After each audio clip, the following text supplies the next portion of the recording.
berpuasa menjadi salah satu amalan yang indah. Oleh kerana itu disebut di hadis yang qudsi, as-sawmu li wa ana ajzi bih, puasa itu untukku. Kenapa di sini ibadah puasa khususnya dinamakan puasa itu untukku, kata Allah. Ini hadis qudsi. Kenapa hanya ibadah puasa yang disebut untukku, padahal semua ibadah sebenarnya qul inna salati wa nusuki wa mahyaya wa mamati lillahi rabbil alamin. Karena rahasia puasa beda sama ibadah-ibadah yang lain. Salat bisa jadi riya, haji, umrah, bacaan Quran, bersedekah, walaupun kita berusaha ikhlas, menjaga ikhlas, tapi ada namanya bisikan-bisikan syaitan berusaha menjadi amal kita riya. Kecuali puasa, orang pun walaupun kita bohong, kita berkata berpuasa, tak ada yang tahu kita puasa enggak. Bisa sambil wudu terus minum, dan di sebelah kita dia fikir kita, tapi separuhnya buang, separuhnya minum. Bisa jadi. Oleh kerana itu Allah rahasiakan pahalanya. Semua amal salih dibalas oleh Allah 10 kali lipat, kecuali puasa. Sambil kata ulama, batasnya tidak ada yang tahu. Kembali kepada murni ikhlas kita. Oleh kerana itu kesempatan untuk kita mengisi 10 hari pertama, di antara lain, kalau kita tidak sempat tahun ini haji umrah, alhamdulillah ada kesempatan kita mengisi berpuasa. Mulai dari hari pertama, sebenarnya mulai hari ini. Kalau tidak sempat, belum tahu, belum isbat, belum ada info, boleh mulai besok. Nawaitunya apa? Karena puasa hari Arafah adalah puasa sunnah, berarti boleh 2 in 1. Tahu 2 in 1? Puasa hari Arafah, puasa hari 10 pertama Zulhijjah plus hari Kamis. Jadi nawaitunya 2. Itu namanya 2 in 1. Alhamdulillah, plus boleh ya. Tidak boleh digabungkan ibadah wajib dengan niat lain. Misal, contoh, saya ada salat subuh, tapi begitu saya mau salat subuh, saya ingat ada subuh kemarin, ketiduran terus lupa. Udah, ya Allah, nawaitu subuh hari ini plus yang kemarin. Itu dah bisa. Itu ibadah wajib. Kalau wajib tidak boleh digabung. Tapi contoh, saya begitu masuk masjid jam 11, habis saya wudu, dan ada kebetulan ada acara. Kalau saya mau laksanakan sunnah wudu, tahiyatul masjid, kemudian sunnah duha, habis waktu, dan acara orang pada tunggu. Apalagi orang itu ustaz atau orang yang membawa acara, udah masuk nawaitu 3 in 1, duha, tahiyatul masjid, sunnah wudu, 3 in 1. Udah, bismillah, Allahu akbar, salat. Semuanya terhitung dapat tiga-tiganya. Nawaitunya bagaimana? Kalau ada yang mudah, jangan cari yang susah. Kalau ada yang mudah, jangan cari. Nawaitunya sudah di dalam hati, duha, qabliyah, tahiyatul masjid, kemudian sunnah wudu. Dah usah nawaitu an usalli duha, sunnatul wudu, kemudian tahiyatul masjid di Masjid Agung Sunda Kelapa. Nanti salah sebut lagi, nanti ulang lagi niatnya. Udah, nawaitunya masuk sunnah tahiyatul masjid, sunnah wudu, kemudian sunnah duha. Jelas? Termasuk puasa sunnah. Ini sekarang kita mengharapkan ada di antara bapak ibu yang suka puasa Nabi Daud. Silahkan tetap puasa Nabi Daud, tapi tambah lagi plus puasa hari 10 pertama Zulhijjah, supaya kita mendapatkan nilai ibadah 2. Ibadah puasa Daud, ibadah puasa hari Kamis, ibadah puasa keutamaan Zulhijjah ini. Malah cuba lihat kabar gembira bagi orang yang suka berpuasa lillahi ta'ala. Tidak ada alasan. Satu hari fi sabilillah. Alasannya apa? Kalau ditanya, Oh, saya puasa hari ini karena Kamis. Itu berarti ada alasan. Tapi ada orang ditanya, "Ente kenapa puasa?" "Saya puasa hari ini lillahi ta'ala." Tidak ada alasan. Cuma saya mau mendekatkan diri saya kepada Allah lewat puasa sunnah. Apa pahalanya? Coba. Rasulullah sallallahu alaihi wasallam bersabda, "Ma min 'abdin yasumu yawman fi sabilillah illa ba'ada Allahu anhu an-nar 70 kharifa." Tidak ada yang puasa satu hari karena Allah, tidak ada alasan karena sunnah atau yang lain, lillahi ta'ala, murni, akan dapat dijauhkan oleh Allah dari neraka jahanam 70 tahun.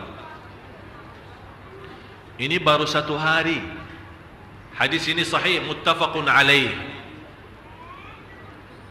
Dan harus fahami Bapak Ibu, dalam ilmu hadis ada dua kata. Ya, tolong perhatian, ada dua kata. Kalau disebut as-sahih, itu maksudnya Imam Bukhari. Itu maksudnya Imam Bukhari, as-sahih. Ada satu lagi yang disebut as-sahihain. Dua sahih, maksudnya Bukhari dan Muslim. Ada disebut muttafaqun alaih.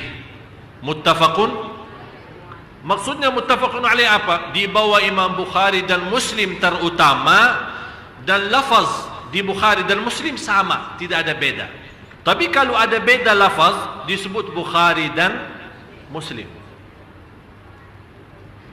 Faham? Jadi hadis ini yang muttafaqun alaih, orang yang puasa satu hari mendapatkan balasan oleh Allah Subhanahu wa taala, dijauhkan dari neraka jahanam 70 tahun. Oleh karena itu Bapak Ibu, kesempatan di 10 hari pertama jangan sia-sia berpuasa. Mau berturut-turut boleh, tidak sanggup setiap hari, mau giliran boleh, mau satu hari pun boleh. Tapi sayang sekali kalau sudah lewat kesempatan ini kita tidak memanfaatkan. Tapi kalau anda merasa diri tidak bisa, sibuk, kecapean, banyak aktivitas, saya tidak sanggup menjaga puasa selama ini, paling tidak jaga puasa hari Arafah. Jaga puasa hari Arafah. Puasa hari Arafah, pertama saya akan terangkan sedikit kepada Bapak Ibu apa itu hari Arafah. Hari Arafah menjadi salah satu hari yang teragung di sisi Allah. Dan di hari Arafah Allah membebaskan banyak hamba-hamba dari neraka jahanam. Coba kalau di antara orang, di antara hamba Allah sebelum hari Arafah masih dihukum di sisi Allah sebagai ahlun nar, sebagai ahli neraka, begitu datangnya hari Arafah Allah bebaskan, diselamatkan. Walaupun antara perbedaan antara ulama, yang dimaksud bebasnya dari neraka jahanam adalah ahli Arafah yang berdiri di padang Arafah. Tapi mudah-mudahan dengan puasa kita di hari Arafah dan puasa hari Arafah tidak dibolehkan untuk orang haji. Yang non haji baru boleh puasa. Apa keutamaannya? Apa fadilahnya? Apa pahalanya? Mendapatkan ampunan dosa lalu sama dosa yang tahun yang akan datang.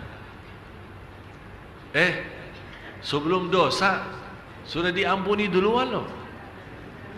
Enak ya? Tapi jangan macam-macam. Walaupun sudah diampuni depannya, kita belum berlaku dosa. Dan puasa hari Arafah bukan hanya tahun kemarin, tahun lepas, malah tahun yang akan datang. Sebagaimana di hadis yang disebutkan, Rasulullah sallallahu alaihi wasallam bersabda, "Siyamu yaumi Arafah ahtasibu 'ala Allah an yukaffira as-sanata allati qablah wallati ba'dah." Rasulullah SAW mengharapkan, dan kalau Rasulullah mengharapkan berarti sudah terkabul. Harapan Rasulullah SAW adalah puasa hari Arafah menghapus dosa tahun lalu sama dosa yang tahun yang akan datang. Beda sama hari Ashura. Nanti ada bahasanya. Ashura yang dimaksudnya hari 10 Muharram. Nanti ada bahasanya, berapa tahapannya, berapa macamnya, insyaAllah nanti di waktunya.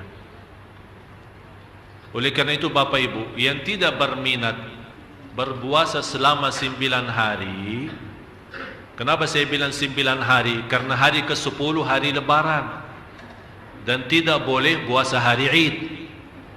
Ya, ada 3 hari haram puasa. 3 hari haram puasa. Yang pertama Idul Fitri haram. Tak ada orang ana lagi semangat, ana mau berbanyak amal salih, ana mau puasa hari ini. Haram, tidak boleh. Hatta imannya ke iman siapa? Walaupun imannya sebunuh bumi, kuat iman, tinggi takwa, tidak boleh puasa hari Idul Fitri. Yang kedua haram hukumnya puasa hari Idul Adha. Yang ketiga puasa hari-hari tasyriq. Hari-hari tasyriq adalah hari habis Lebaran, selama 3 hari tidak boleh. Kalau hari Idul Adha tanggal 10 Zulhijjah, kalau di Indonesia kalau tidak salah adalah hari Jumat. Berarti hari Jumat adalah hari Idul Adha. Hari Kamisnya hari Arafahnya. Masya Allah, dapat 2. Jadi puasa Kamis plus hari apa? Arafah. Berarti 2 in 1. Alhamdulillah, kesempatan. Nawaitunya, ya Allah ini puasa untuk Arafah sekaligus untuk Kamis. Walaupun tidak terbiasa puasa Kamis, tidak terbiasa puasa Kamis, karena tumben-tumben mau puasa Arafah, tak apa-apa, tidak ada rugi nawaitu. Alhamdulillah, kalau nawaitu berapapun, insyaAllah tidak mengambil banyak tempat di hati. Orang takut ini nanti ramai susah. Tak apa-apa, bismillah sudah nawaitu.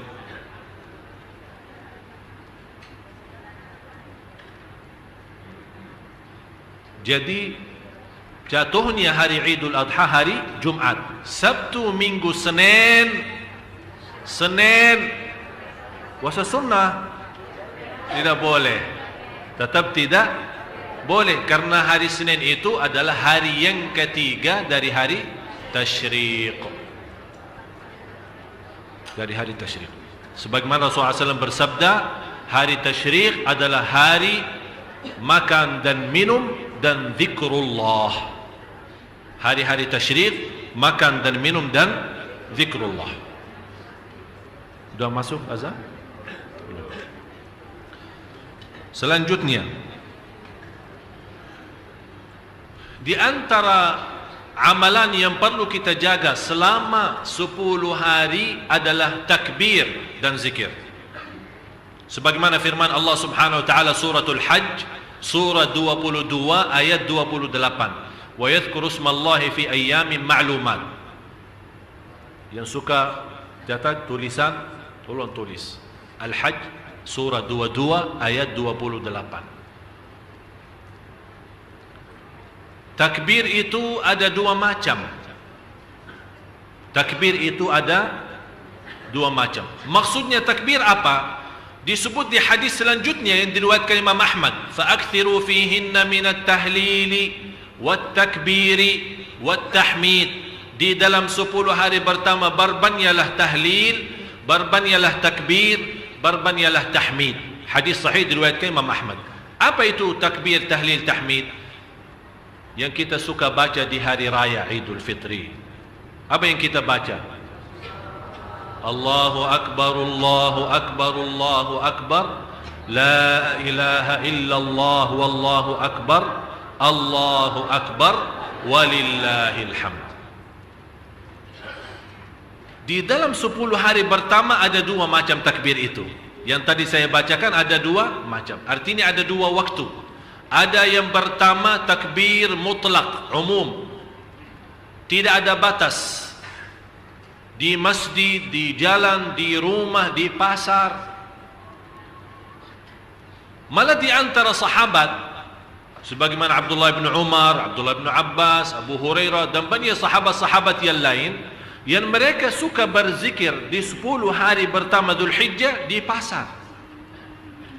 Sekarang kira-kira Bapak Ibu, terutama ibu-ibu, kalau rame-rame belanja di Tanah Abang, berani rame-rame juga bertakbir di dalam sana?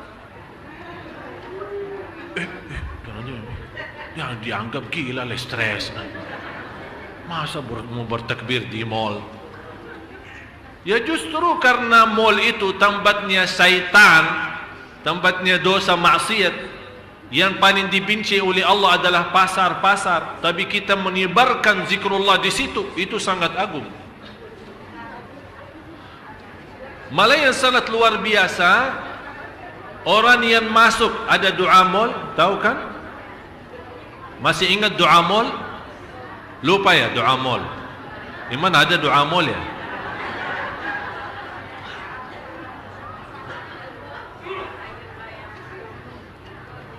Nanti lepas azan kita lanjut. Bismillah, alhamdulillah, Allahumma salli ala Sayyidina Muhammad wa ala ali Sayyidina Muhammad. Bapak Ibu, kalau doa azan itu bukan main-main. Pahalanya mendapatkan syafaat Rasulullah. Hanya ikut muazzin, habis itu baca doa yang tadi. Jadi bukan main-main.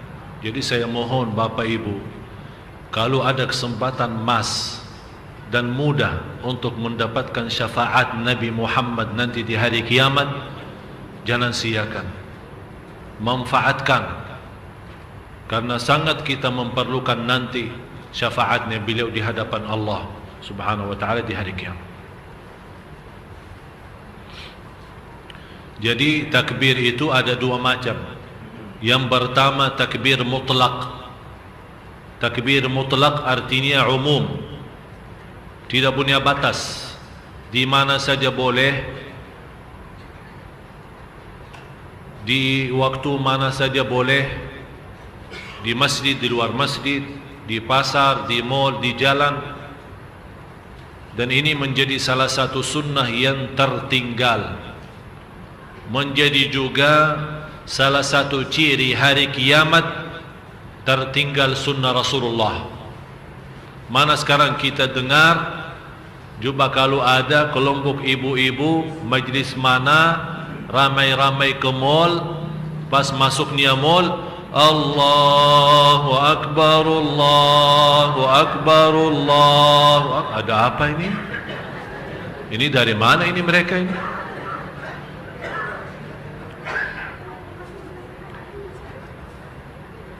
Saya yakin kalau orang gila, mohon maaf orang gila, tahu orang gila sakit, gila, dia masuk mall dan dia bertakbir, dianggap gila. Memang dia gila, tapi bisa bertakbir.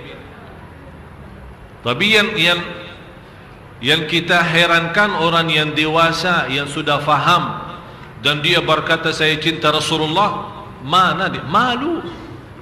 Malu. Tapi kalau sudah sering dilakukan hal itu, lama-lama menjadi kebiasaan. Daripada di setel kasetnya musik dan lagu-lagu di mall, oh ini kelompok ibu-ibu datang ini. Ini kelompok ibu-ibu takbir di mall. Nanti kita bikin satu kelompok, ini takbir di mall. Yang mau gabung silahkan daftar.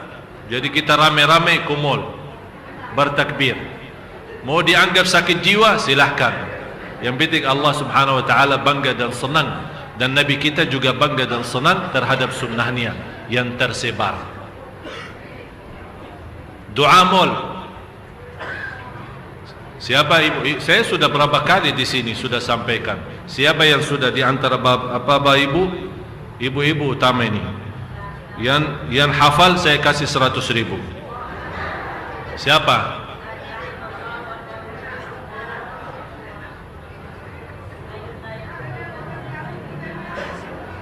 Masya Allah. Boleh kasih begini biar dia baca. Dan 100.000-nya ini.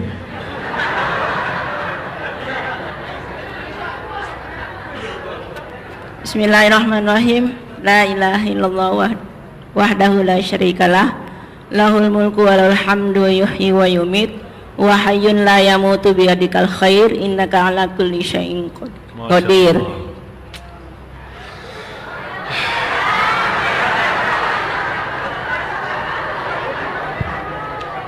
Terima kasih. Saya ulang lagi. Disumbangkan untuk masjid. Terima kasih. Memang ada ini, karena di antara amal nanti kita. Sebentar ya, jangan kemana-mana.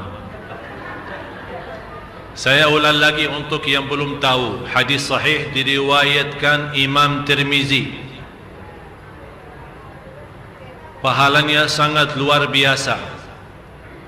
Kalau masuk mall belanja, malah sahabat begitu mendengar hadis ini suka ke pasar, tapi bukan untuk belanja, hanya untuk membaca doa ini. Mendapatkan apa? 1 juta kebaikan, menghapus 1 juta kejahatan, menaikkan 1 juta derajat. Sama-sama, la ilaha illallah wahdahu la syarikalah, lahul mulku wa lahul hamdu yuhyi wa yumit. Terus? Stop. Umumnya habis yuhyi wa yumit, umumnya wa huwa ala kulli syai'in qadir. Itu umum.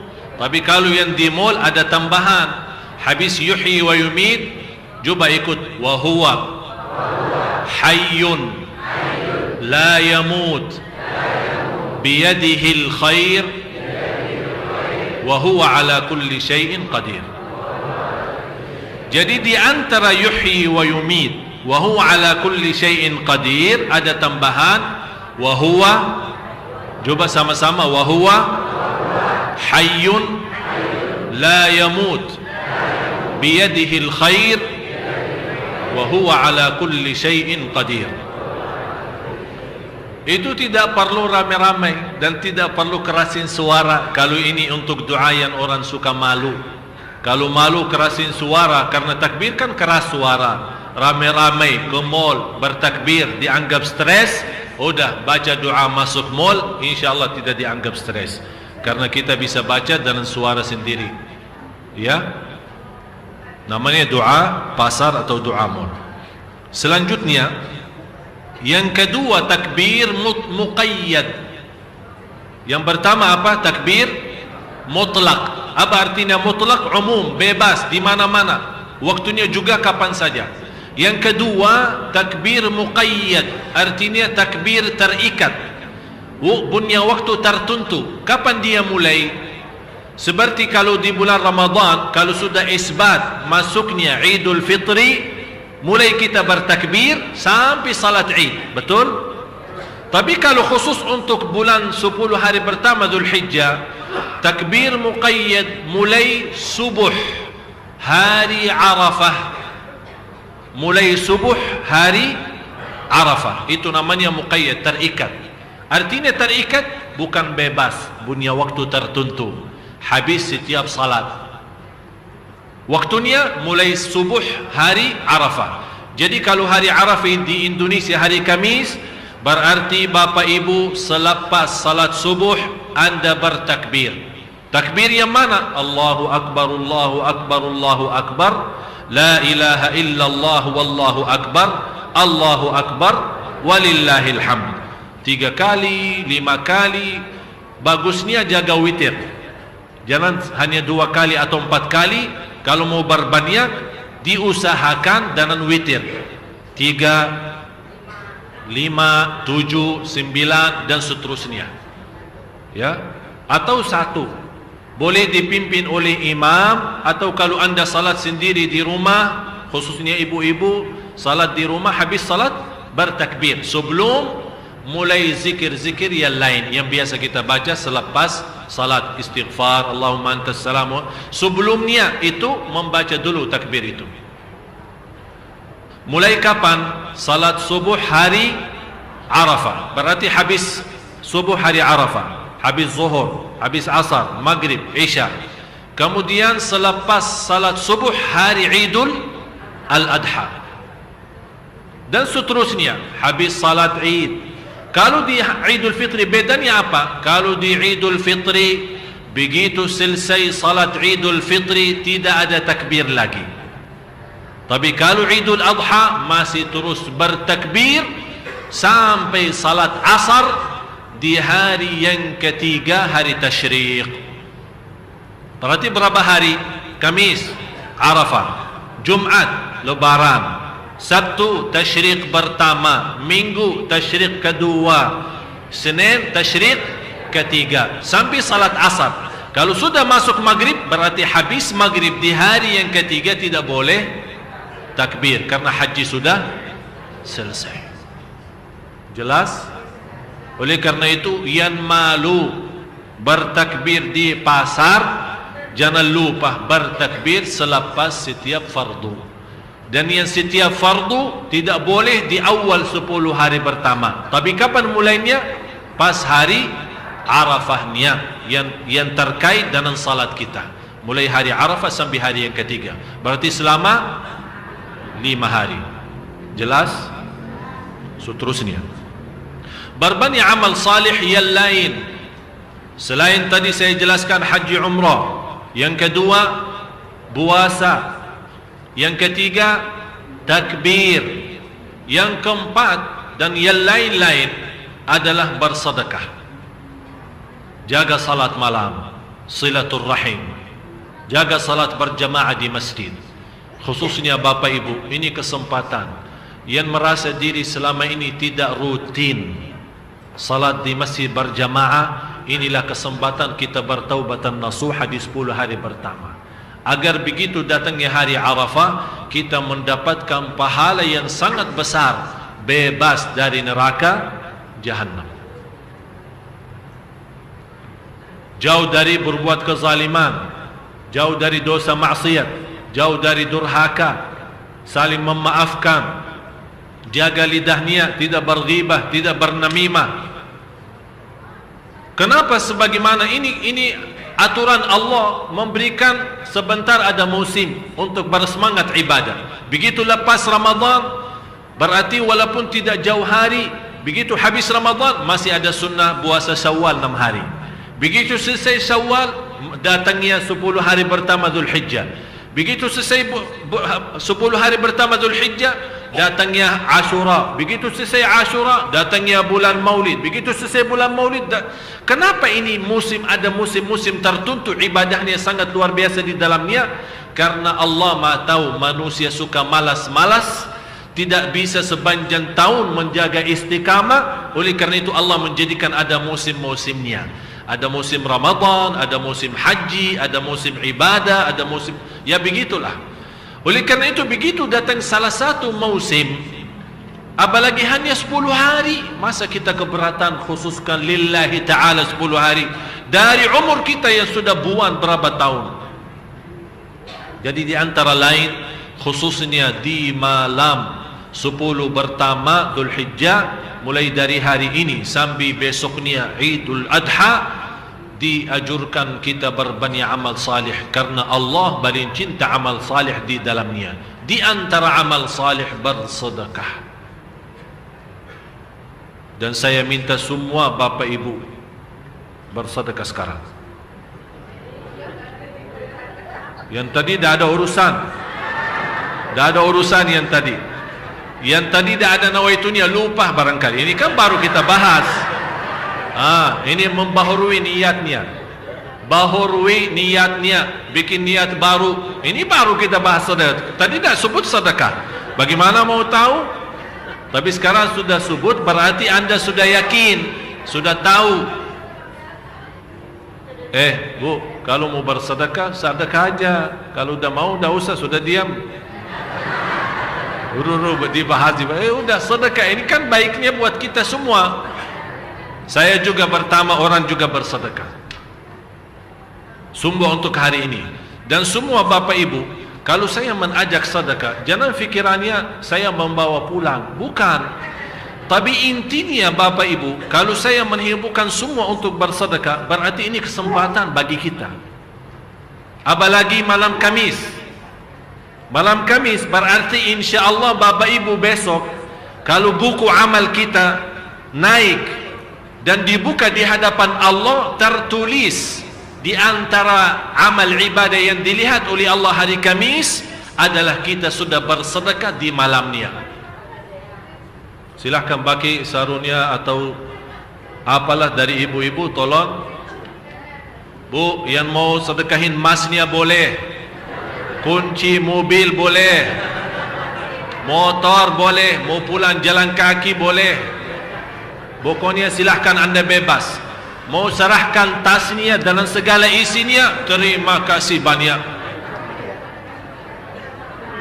Lebih baik ibu-ibu pulang ringan daripada bawa tas repot dan berat. Alhamdulillah, biar berat timbangan kebaikan kita di hadapan Allah SWT. Dan juga menimbulkan bapak-bapak, saya yakin di antara yang hadir ada hajat, ada yang lagi mencari jodoh, ada yang mencari kerjaan, ada yang punya masalah, ada yang lagi sakit, ada yang apa-apa, pokoknya bermacam alasan. Apalagi dengan berkat doa Bapak Ibu, insya-Allah di bulan Rabiul Awal, bulan Maulid yang akan datang, kami mengundang dan menghadirkan 3 anak adik beradik yang hafal Al-Quran 30 juz. 30 juz. Anak yang pertama umur 5 tahun, yang kedua 4 tahun, yang ketiga 3 tahun, dan 3-tiganya kakak adik atau beradik, dan semuanya menghafal 30 juz, bukan juz 30. Luar biasa. Oleh karena itu saya mengharapkan semua bersedekah agar Allah berkahi segala aktivitas, supaya kita insya-Allah bisa menjadikan Indonesia ini negara Al-Quran. Amin ya rabbal alamin. Di antara yang lain adalah berkurban. Silahkan teruskan sedekahnya, jangan ragu-ragu. Emasnya boleh. Yang punya kelebihan mobil, pusing, parkirannya dah tahu kemana, silahkan. Saya ada parkiran luas, silahkan bebaskan aja. InsyaAllah kami atur parkirannya, kami atur cuciannya, pokoknya beres semua. Yang penting tenang-tenang saja. Dan saya selalu berkata, lebih baik banyak dan ikhlas daripada sedikit tidak ikhlas. Udah, mau faham bagaimana terserah. Dan seterusnya, berkorban di antara amal yang lain yang perlu kita jaga. Walaupun ada berbeda pendapat apakah kurban itu wajib atau sunnah muakkadah, tapi yang jelas dan kuat adalah sunnah muakkadah. Tapi wajib bagi orang yang mampu. Bagi orang yang mampu, termasuk orang yang mampu haji tapi malas-malasan tidak mau haji, ada ancaman. Barang siapa yang mampu berhaji tapi tidak mau laksanakan ibadah haji akan meninggal dalam keadaan Yahudi atau Nasrani. Berarti orang yang mampu berhaji tapi tidak mau berhaji terjamin su'ul khatimah, bukan husnul khatimah. Jadi ada ancaman berat bagi orang yang berhaji tapi malas. Malasnya kenapa? Bukan tidak mampu, dia mampu dari sisi sehat, harta, semua. Tapi dia malas karena gilirannya terlalu lama, antri lama, nanti tidak tahu kapan. Pokoknya bermacam-macam alasan duniawi saja. Diancam, ada ancaman bisa meninggal dunia atas dalam keadaan Yahudi atau Nasrani. Hati-hati. Berkurban sebagaimana Rasulullah SAW dijelaskan di hadis yang sahih. Rasulullah SAW berkurban 2 ekor kambing, 1 untuk beliau sendiri dan 1 untuk umatnya. 1 untuk umatnya. Nanti kita akan jelaskan. Bapak Ibu, kurban adalah sunnah Nabi Ibrahim alaihissalam. Kurban itu sunnah Nabi Ibrahim alaihissalam. Dari mana? Dalilnya apa? Suratul Safat. Tolong simpan. Surah 37. Surah 37 ayat 102 sampai dengan ayat 107. 102 sampai ayat 107. Surat As-Safat. Yang suka baca Yasin, Yasin surah 36. Teruskan lagi surah 37 habis Yasin As-Saffat. Buka ayat 102 sampai 107. Di situ Allah menjelaskan peristiwa cerita yang terjadi antara Nabi Ibrahim sama anaknya Nabi Ismail. Sampai Nabi Ibrahim mau sembelih anaknya, alasannya mimpi. Nabi Ibrahim bermimpi sembelih anaknya. Bapak Ibu,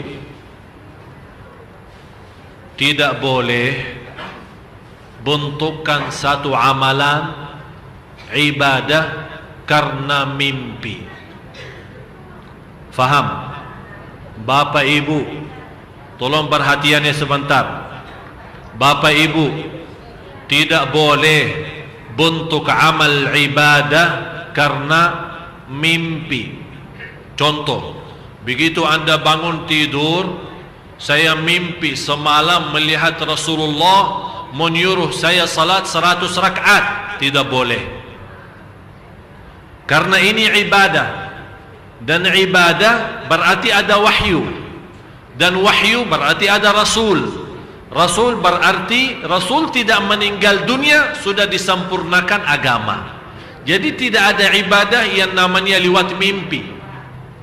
Jelas, semua ibadah 100% ada di dalam Quran dan sunnah.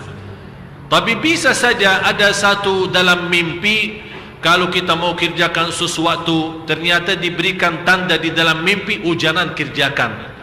Ada keburukan, ada musibah, bisa jadi memberikan petunjuk. Karena kita orang baik, pernah berdoa minta petunjuk, Allah kasih tanda di lewat mimpi. Berarti kita akan menjauhkan dari hal itu.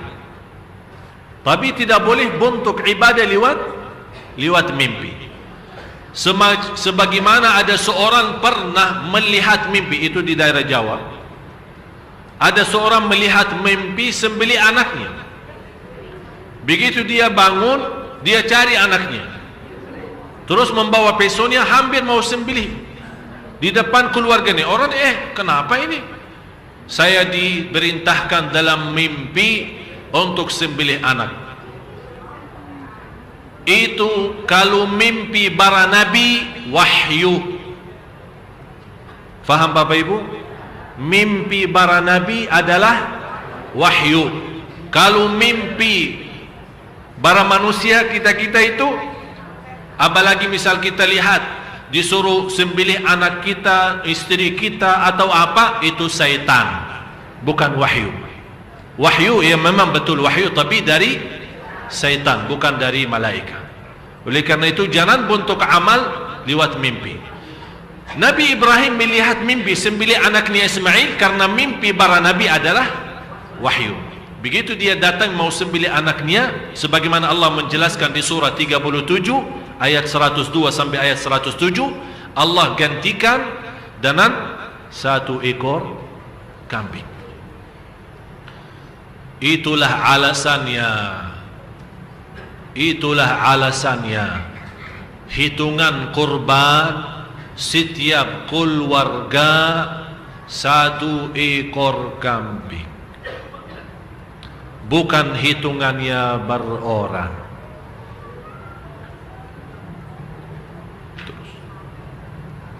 Sebagaimana juga di hadis, ini hadisnya, ada orang bertanya. Sekarang mohon maaf Bapak Ibu, sudah jelas cerita Nabi Ibrahim sama anaknya Nabi Ismail. Nabi Ibrahim 1, anaknya Nabi Ismail 2, Nabi Ishaq 3, istrinya 2, Siti Hajar sama Siti Sarah. Berarti Nabi Ibrahim dengan keluarganya berapa orang? 5. Nabi Ibrahim alaihissalam, Nabi Ismail alaihissalam, Nabi Ishaq alaihissalam, dan Nabi Ibrahim punya istri dua, Siti Hajar kemudian Siti Sarah. Tapi kenapa Allah menggantikan hanya satu ekor kambing? Ini memberikan satu pelajaran bagi kita. Setiap keluarga, kepala dan turunannya adalah satu ekor kambing. Tidak ada pemahaman, tidak ada dalil Quran, tidak ada hadis yang namanya giliran. Tahun ini ayah, tahun depan atas nama istri, tahun besoknya atas nama anak pertama, dan itu tidak ada. Itu budaya kita karena kita belum faham. Oh, panjang sekali. Tolong, bisa lihat layar? Bisa? Ada seorang dari tabi'in, ada seorang dari tabi'in namanya Atha ibnu Yasar. Mohon maaf bu, sedikit perhatian. Kalau saya sebut ada seorang dari tabi'in, berarti tabi'in ketemu sahabat, tapi belum ketemu Rasul. Ya, Bapak Ibu, kalau saya sebut sahabat berarti ketemu Rasul. Tapi kalau saya sebut tabi'in, mereka tidak ketemu Rasul tapi ketemu sahabat Rasul. Ada seorang dari tabi'in bertanya kepada seorang sahabat. Tabi'in ini bernama Atha ibnu Yasar. Atha ibnu Yasar bertanya kepada siapa? Karena dia tidak jumpa Rasul, dia bertanya kepada sahabat Rasul. Namanya Abu Ayyub Al-Ansari. Wahai Abu Ayyub, bagaimana di zaman Rasul berkurban? Beliau menjawab, ini hadis sahih, diriwayatkan Imam Tirmizi dan yang lainnya. Beliau menjawab, kana ala ahdi Rasulillah sallallahu alaihi wasallam ar-rajul yudahhi bisyati anhu wa an ahli baitihi. Hitungan di zaman Rasul, satu ekor kambing adalah kepala keluarga sama turunannya. Contoh, saya, istri dan anak, satu ekor kambing. Ada seorang ayah punya istri 4. Misal ya, jangan diributkan, kita mau misal malah ribut.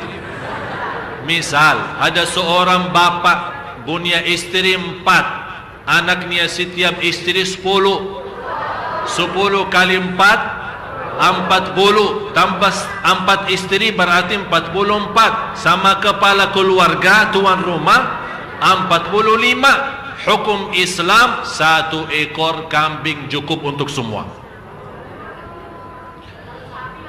Sebentar, saya akan jelasin semua, tenang-tenang saja. Tapi coba, ini soal agama, ya. Jadi tidak boleh, anak tidak bisa terima kalau begini. Ini soal agama. Jadi mau terima dan mau terima itu wajib. Sami'na. Tidak boleh kita bikin-bikin agama sendiri. Tapi kalau kita mampu, dengar, kita mampu, walaupun punya istri lebih dari 1, tapi saya mampu, boleh menghitungkan setiap istri dan anaknya sendirian. Mampu walaupun 1000 kambing silahkan. Mau 1000 kambing silahkan, atas nama keluarga kita semua, keluarga besar kita.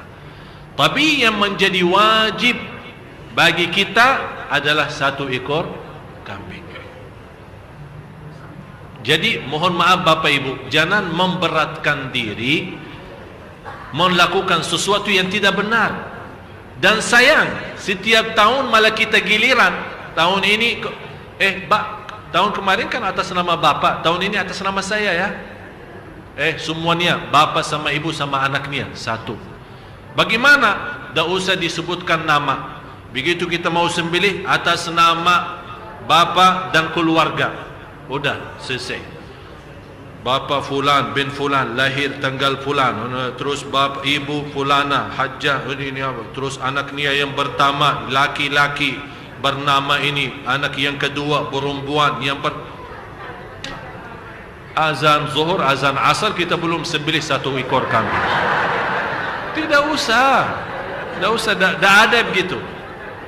Udah, bismillah. Allah maha tahu siapa keluarga kita, Dan Allah tidak pernah salah hitung soal niat. Tapi bisa juga kita salah sebut nama. Jelas? Jadi kalau ada orang bertanya, saya sudah jelasin dasarnya. Cerita Nabi Ibrahim sama anaknya, Suratul Safat ayat 102 sama 107. Hadisnya ini hadisnya. Sudah Bapak Ibu bisa melihat di atas layar. Tapi ada orang komplain, kenapa Rasulullah sembelih 2 ekor kambing? Ini penjelasannya di hadis yang selanjutnya. Apa tulisannya? Ya Allah, kurban dariku dan umatku yang tidak. Berarti Rasulullah berkurban 2 karena ada alasan. Yang pertama untuk dirinya sama keluarganya. Padahal kita tahu istri Rasul aja lebih daripada 9. Kenapa Rasul tidak sembelih 9 ekor kambing? Kalau memang wajib. Apakah kita lebih tahu dari Rasul? Atau datang ke Rasulullah, ya udah Siti Aisyah maaf ya, kamu tahun depan aja. Ini sekarang Ummu Salamah saja. Tidak. Ummu Salamah, Siti Aisyah, Safiyah, Hafsah, Zainab, semua dalam satu niat. Ya Allah, ini kurbanku atas namaku dan istri-istriku. Terus yang kedua, ya Allah, ini kurban atas nama diriku dan umatku yang tidak mampu. Ini kabar gembira bagi orang miskin, bagi orang yang tidak mampu berkurban setiap tahun.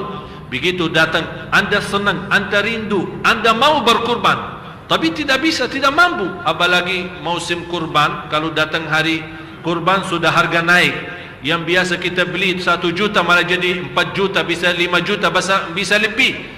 Tapi ya Allah, saya tidak mampu. Alhamdulillah, sudah dikurbankan oleh Rasulullah duluan. Jadi kita berterima kasih ya Rasulullah, karena dia ingat kita orang miskin yang tidak mampu, sudah dikurbankan oleh Rasulullah duluan. Berarti bagi orang miskin, begitu datang hari raya Idul Adha, dia tidak mampu berkurban, sudah mendapatkan pahala kurban. Bagi orang miskin yang tidak mampu berkurban, sudah dapat pahala berkurban karena sudah dikurbankan oleh Rasulullah SAW. Jelas Bapak Ibu? Sudah faham? Jadi semua Bapak Ibu, kalau untuk berkurban, tidak usah bingung menghitungkan 1 ekor kambing boleh untuk semua. Tapi kalau anda mampu sapi, silahkan. Tapi kalau anda merasa saya tidak mampu beli sapi karena harganya 14 juta atau 12 juta kurang lebih, boleh ajak ibu-ibu yang lain atau ajak keluarga yang lain. 1 sapi cukup 7 keluarga. Sebagaimana saya suka laksanakan, saya dan istri kan 1 keluarga, mertua 1 keluarga, adik mertua 1 keluarga sendiri. Kita gabungkan 7 keluarga, masing-masing bayar 2 juta kali 7 keluarga 14, dapat 1 ekor sapi. Alhamdulillah. Jadi Bapak Ibu yang tidak mampu sendiri, karena dia merasa kurban sapi itu lebih bermanfaat karena daging sapi itu lebih banyak, tapi dia tidak mampu sendiri beli sapi, udah tawarkan tetangga, keluarga, sahabat, tolong Mbak gabung sama saya biar kita bisa beli sapi. Tapi kalau ada 2 keluarga mampu beli 1 sapi, silahkan, tidak menjadi masalah. Yang jelas jangan maksa diri untuk sambil perminjam uang, apalagi di bank, apalagi riba, supaya bisa berkurban 1 sapi. Padahal Allah mewajibkan hanya cukup 1 ekor kambing. Itu yang saya maksud. Jangan sampai salah menjalankan perintah agama. Yang terakhir, ada 2 hal yang dilarang bagi orang berkurban. Mohon maaf kita ambil sedikit waktu ya, boleh ya? Karena ini masalah ini sangat penting. Oleh karena itu saya mau habiskan sekalian, dan insyaallah selesai acara hari ini, insyaallah mudah-mudahan dengan doa Bapak Ibu kita akan rekamkan, nanti akan jadi DVD bagus, bisa menjadi bahan belajar untuk kita semua. Ya, jadi nunggu insyaallah mungkin minggu depan atau 2 minggu lagi pertemuan yang akan datang, DVD-nya sudah jadi kita bisa bawa kemana-mana. dan bisa kita mempelajari bagi orang lain yang belum tahu persoalan ini. Ya, semua nanti ada DVD-nya, ada semua tulisan-tulisan ini yang muncul sekarang di layar. InsyaAllah kita akan edit dan kita jadikan dalam satu DVD. Ada dua hal yang dilarang oleh agama kita bagi orang yang berkorban. Sekarang Bapak Ibu, saat kita berkorban, saya ulangi lagi, ada bapa, istri sama anak. Sudah jelas ini satu keluarga. Sepakat? Sudah satu keluarga. Jadi yang bernama kurban bukan hitungannya berorangan. Hitungannya berorangan adalah akikah. Ingat, hitungannya berorangan adalah akikah. Laki-laki 2 ekor kambing, perempuan 1. Tapi kalau kurban Idul Adha bukan hitungan berorang, tapi hitungannya berkeluarga, suami, istri dan anak-anak. Misal ada seorang bapa, istri dan ada 10 anak, ya, berarti semuanya 12. 1 ekor kambing. Kalau mampu sapi silahkan, tidak menjadi masalah, tidak ada larangan. Tapi di sini ada larangan satu. Kalau ada orang mau berkurban, begitu masuknya 10 hari pertama, tidak boleh caput, cukur rambutnya atau kukunya. Sebentar, saya akan jelasin pelan-pelan. InsyaAllah semua akan belajar. Saya kembali lagi. Ini kepala keluarga, bapak, ibu sama anak. Mereka sudah ada niat untuk berkurban. Berarti begitu masuknya 10 hari pertama Dzulhijjah, yang mulai hari ini tidak boleh bagi orang yang bernawaitu kurban mencukur rambutnya atau caput atau potong kukunya. Tapi siapa? Yang dimaksud siapa? Ini dari yang keluarga siapa? Yang dimaksud hukum ini berlaku bagi kepala keluarga saja. Contoh, saya, istri dan anak nawaitu berkurban untuk keluarga. Yang tidak boleh cukur kumisnya, rapiin jenggotnya, rambut kepala, potong kuku adalah saya. Kalau istri sama anak bebas. Jelas? Jadi Bapak Ibu, kalau yang sudah hari ini terlanjur pagi-pagi di depan kaca cuk, bersih-bersihin, mulai sekarang jangan lepas. Hikmahnya apa? Seperti jemaah haji tidak boleh cukur selama haji kan? Begitu dia berkorban baru dia cukur. Kita merupai jemaah haji. Agar semua dosa-dosa yang tertumbuh di dalam tumbuh badan kita, dosa mata, dosa telinga, dosa kaki, dosa tangan, dan kita masih membiarkan bulu kita, rumputnya apa semua yang lain, kukunya. Begitu kita sudah sembelih kurban kita dan kita mulai potong kuku kita dan cukur apa yang perlu dicukur, kita mengharapkan ya Allah semua dosa yang terbawah kuku, yang terbawah rambut, yang terbawah mana saja di tubuh badan, ya Allah habiskan semua. Berarti kita mendapatkan merubai jamaah haji. Sudah jelas? Mudah-mudahan kita bisa mendapatkan ampunan dosa dari akar-akar tumbuh badan kita. Semua menjadi bersih lahir batin. Sudah faham hikmahnya kenapa? Berarti mulai dari hari ini, ya, sudah, kalau sudah tadi pagi rapiin kumisnya, jenggotnya, rambutnya, udah tahan. Bisa jadi mungkin selama 10 hari, apalagi yang cepat tumbuh. Kalau saya cepat tumbuh ini ya, mungkin Rabu depan Bapak Ibu bertemu dengan saya, mungkin Bin Laden ini misalnya. Jadi karena cepat ya, bisa 1 minggu kumisnya sudah begini, begini. Jadi tidak apa-apa, karena kita mau mengharapkan ridha Allah Subhanahu Wa Taala. Dan juga ada ayatnya. Bisa, ini hadisnya kan sudah saya jelasin. Idza ra'aitum hilala dzulhijjah wa arada ahadukum an yudhhi falyumsik min sya'ri wal fari. Kalau sudah lihat isbatnya masuknya bulan Dzulhijjah, bertahan diri, tidak cukur dan tidak potong kukunya. Ayatnya ada di suratul Baqarah ayat 196. Ayatnya suratul Baqarah ayat 196.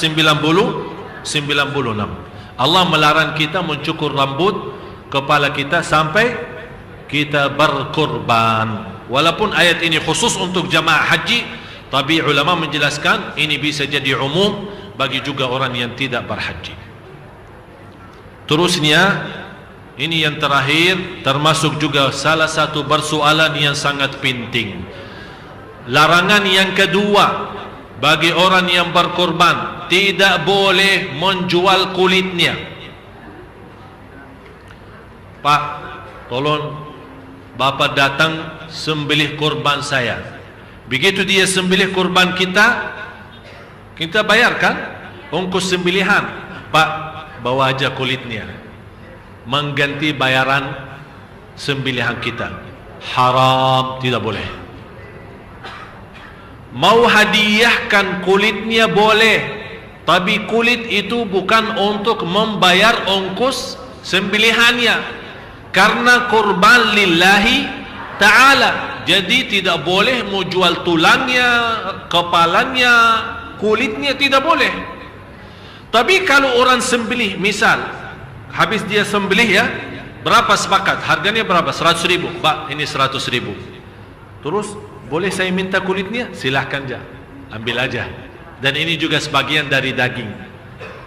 Karena di sini daging sama kulit itu bukan bayaran ongkos sembelihannya, tapi ongkos sembelihan kita sudah bayar sendiri, sudah bayar dengan uang sendiri.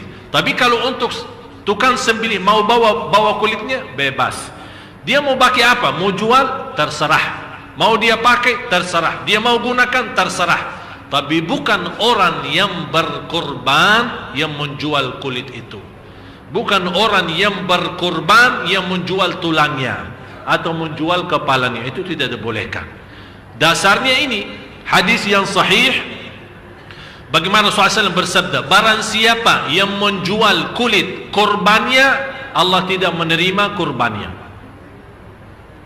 Barang siapa yang menjual kulit korbannya, Allah tidak menerima kurbannya. Tapi Bapak Ibu, jangan hanya mendengar hadis ini, ya udah kalau begitu saya aja buang. Daripada mubazir buang kulitnya, kasih aja kepada orang yang bisa bermanfaat bagi mereka. Bisa jadi kita tidak bisa memanfaatkan kulit itu, tapi ada banyak orang bisa memanfaatkan. Kita sedekahin, hadiahkan, karena terhitung dari pada kurban kita.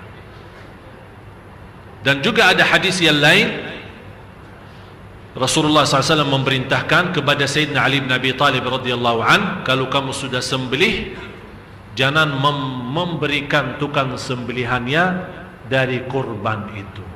Artinya, maksudnya apa?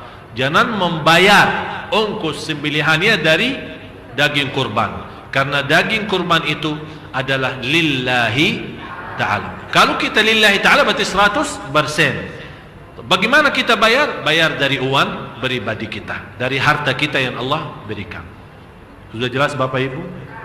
Sudah faham? Mudah-mudahan apa yang kita sama-sama belajar di hari ini berguna, bermanfaat. Dan tolong sampaikan kepada yang lain supaya mereka mengerti. Banyak yang kita salah selama ini lakukan. Setiap tahun kita giliran dan setiap tahun kita ganti nama, padahal kita bisa gabungkan satu keluarga. Bagaimana orang tua yang sudah meninggal? Bapak Ibu, orang tua yang sudah meninggal dunia, kalau kita mampu khususkan 1 ekor untuk orang tua boleh. Tapi ternyata kita tidak mampu, hanya 1 ekor, boleh digabungkan dengan 1 niat atas nama saya, keluarga, dan orang tua saya yang sudah meninggal. Kata ulama, pahalanya akan sampai kepada mereka. Tapi kalau kita mampu, mau khususkan untuk orang tua yang telah meninggal, mau sapi, mau berapapun kambing, tidak menjadi masalah. Ini juga menjadi qurbah, menjadi mendekatkan diri kita kepada Allah Subhanahu wa taala, dan bisa juga menantarkan keberkahan untuk orang tua. Tapi kalau ada orang tua masih hidup, tapi mereka miskin, tidak mampu berkurban, bagaimana? Boleh saat kita berkurban, tawarkan mereka, kirimkan ongkos bayarannya silahkan atas nama saya dan bapak ibu untuk kurban di kampung supaya bermanfaat. Kalau mereka tidak mampu, kalau mereka sendiri mampu, anda sendiri berkurban dan orang tua sendiri berkurban. Bagaimana ibu-ibu yang sendirian, mohon maaf ibu yang janda atau belum nikah tapi dia mampu, dia mau berkurban sendiri, silahkan berkurban, tapi tidak boleh cukur atau potong kukunya. Hukum itu berlaku bukan hanya bagi keluarga, kepala keluarga, tapi bagi wanita juga kalau dia lagi sendirian, kalau dia sendiri. Tapi kalau dia ternyata ada ayahnya yang berkurban, cukup dengan kurban ayahnya, tidak perlu dia kurban lagi. Tapi dia senang, dah biar ayah kurban sendiri, saya juga mau kurban sendiri. Silahkan, boleh berkurban, tapi ingat jangan mencukur dan memotong kukunya sampai kita berkurban. Dan kurban boleh di hari pertama Idul Adha, boleh. Tapi karena kita banyak acara hari Jumat, hari Idul Adha, boleh hari Sabtu. Tidak sempat Sabtu, boleh hari Minggu. Tidak sempat Minggu, boleh hari Senin, hari ketiga Tasyrik. Tapi habis itu sudah habis waktunya. Sudah jelas Bapak Ibu? Mudah-mudahan ilmu yang kita sama-sama belajari bermanfaat, berguna. Mohon maaf karena waktunya cukup lama kita ambil, belum saya sempatkan untuk tanya jawab. Tapi kalau ada yang ingin bertanya jawab, boleh teruskan lewat Facebook, lewat Twitter, atau bisa lewat telefon. Dan insyaAllah mudah-mudahan dalam pertemuan yang akan datang kita lanjut bahasan kita ciri-ciri hari kiamat, yang kita akan membahas mulai dari ciri-ciri kecil yang kita sekarang menghadapinya, supaya kita sama-sama tahu posisi kita, apa yang wajib kita laksanakan di hadapan ciri-ciri hari kiamat. Mudah-mudahan kita bahagia selamat dunia akhirat. Mudah-mudahan Bapak Ibu dikuatkan imannya di akhir hayat kita dengan husnul khatimah. Mudah-mudahan ya arhamar rahimin, urzuqna ilman nafi'a wa rizqan tayyiba wa amalan salihan mutaqabbala. Ya Allah, pelihara iman kami, pelihara keluarga kami, anak dan cucu kami, supaya menjadi anak salih salihah. Ya Allah, berilah kepada kami petunjuk kepada jalan yang lurus. Bagaimana Engkau berikan kepada kami kemudahan sama-sama berkumpul di Masjid Agung Sunda Kelapa ini. Berilah kepada kami kemuliaan, sama-sama jumpa lagi di surga-Mu ya Allah bersama Nabi Muhammad sallallahu alaihi wasallam.